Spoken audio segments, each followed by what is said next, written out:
Kuwait city MZ Sharfi سے حاجی محمد ارشد مغل اور اختر حسین کوہستانی کی جانب سے عزت مآب جناب سید سجاد حیدر سفیر پاکستان کے اعزاز میں تقریب اور پرتکلف عشائیہ کا اہتمام۔ عشائیہ میں سفارت خانہ پاکستان کے لیبر ویلفیئر اتاشی فرع امیر سیال اور کمیونٹی کی معزز شخصیات نے شرکت کی۔ تقریب کا آغاز قرآن مجید کی آیات سے ہوا، جس کی سعادت حاجی منور حسین کے حصے میں آئی۔ میزبان تقریب اختر حسین کوہستانی نے تمام معزز مہمانوں کو خوش آمدید کہتے ہوئے ان کا شکریہ ادا کیا۔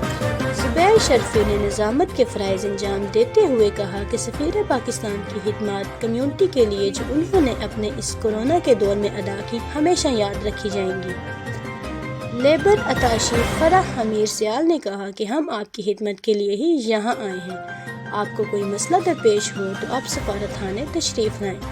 آخر میں سفیر پاکستان سید سجاد حیدر نے میزبانان تقریب حاجی محمد ارشد مغل، اختر حسین کوہستانی اور تمام مہمانوں کا شکریہ ادا کرتے ہوئے کہا کہ آپ سب یہاں پر محنت کے ساتھ رزق حلال کما رہے ہیں۔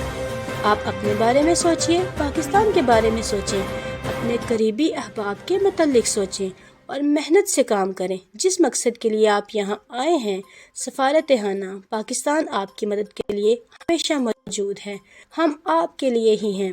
اس تقریب میں کمیونٹی کے معزز محتشم شخصیات جن میں محمد عارف بٹ، میاں محمد ارشد، حاجی منور حسین، محمد زبیر شرفی، ڈاکٹر جہاں زیب عثمان، ڈاکٹر شجاع الدین، کرنل مسعود، ماجد علی چودھری، محمد فیصل شمشاد، احمد خان کنولی، عقیل دانش گوندر، عمر فاروق گجر، برکت علی مراد اور کثیر تعداد میں پاکستانیوں نے